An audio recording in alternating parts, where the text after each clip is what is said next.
The name of our podcast is The Great Wall Impact. Or it is always into the top of the mind. So, talking about China and its impact would be great for all of us.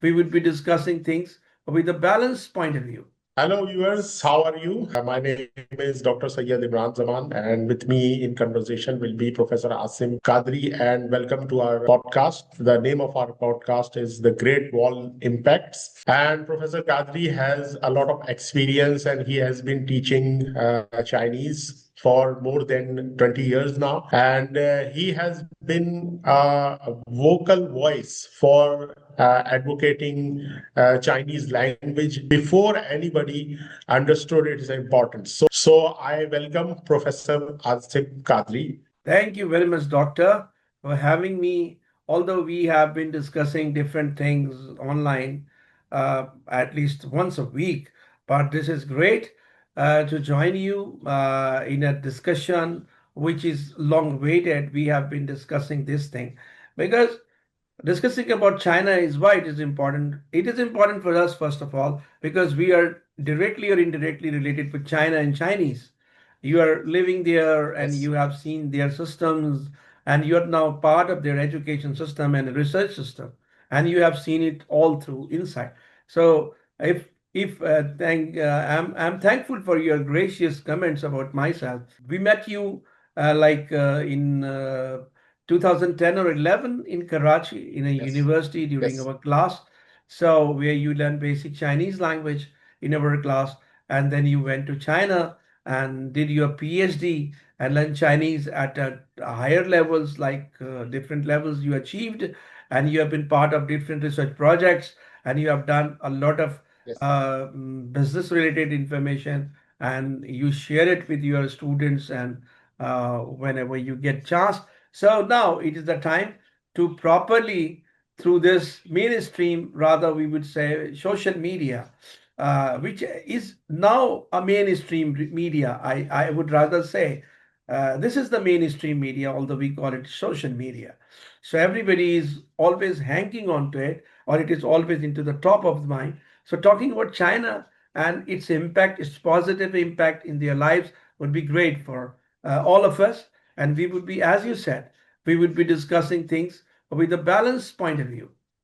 And that's the Yes. thing. So lately we were talking about, we have a lot of topics for you in future we will be discussing, but lately a couple of topics Dr. Imran discussed with me that we will be discussing.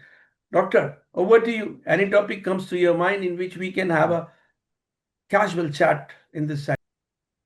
First of all, thank you, Professor Asim, for introducing me. And I know you from 2010s, and I would like to tell the audience also that the way I know Professor Asim was that I was trying to search about Chinese teachers at that moment in time, like in 2010, and I didn't find anyone except Professor Asim Qadri. So that's how we know each other from that day onwards, from 2010 and onwards.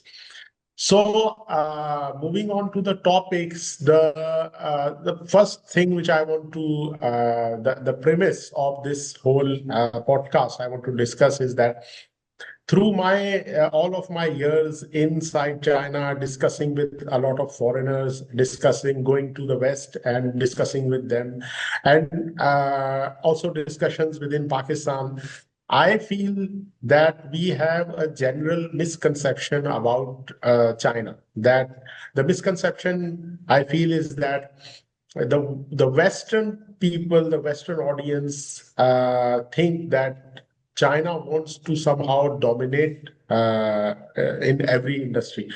But from my experience, what I have seen and my meeting with the Chinese people, I am regularly, daily meeting with people in my university, teachers, professors. When I go outside, buy things, I am meeting with normal people, daily people, in which there are people who are doing low jobs, they're doing good jobs.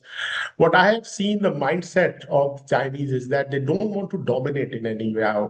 So that is, I think, is a major misconception in the West that Chinese want to dominate. What I have seen is that they are welcoming, they want to collaborate. So this is the first thing. Before discussing our topics, I want to talk about the misconception of the West about domination versus collaboration. I want to have your thoughts on this because you have a lot of experience. Even you have experience before anybody else about the China, and you were the first to understand the importance of the language. So what is your thoughts about this collaboration versus domination idea? Well, thank you very much. This is very important to correct the perspective beforehand so that we can understand things in the correct frame. So, yeah, you're right. So, although there are certain things we can take up in this session, let's do it. If you go backtrack the history in China, the major dominance of their mindset is by because of their great thinkers and practical people like Confucius and also Tao and other great peoples. So they have been very much interested, and they have been teaching their people, their disciples, to improve yourself first, to work on your Yes, personality, to work on your spirits, to work on your methodologies, to work on your efficiency, to work on the harmony of your life with your mindset, with your spirit, with your people around yourself. It's all about harmonizing it. So harmonizing yes, concept is all where in the Chinese literature and generally in Chinese thoughts. They definitely yes, wants to harmonize with the world around them, the countries around them in the past and the yesteryears in general. Although there have been time when there have been massacres, it is part of the history. But in general, if we talk, generally they have been trying to collaborate and interact and know they knew that we are interdependent, not independent. So this thought of interdependency actually led them to collaborate. So same is the, I would say, rather renaissance after 1980s point of view, after 1980s, and now Chinese doors are open for the people. Before that, it is for other people it was closed, but rather they were working on themselves. With the closed doors, they were working on themselves. They improved themselves. They grew, they developed, and their mass production. A lot of things we will be discussing independently in our future sessions. This is just a concept. So you're right. I fully agree with you. And this is the time that we should discuss things that how we will win together globally by collaborating. Over to you, Doctor.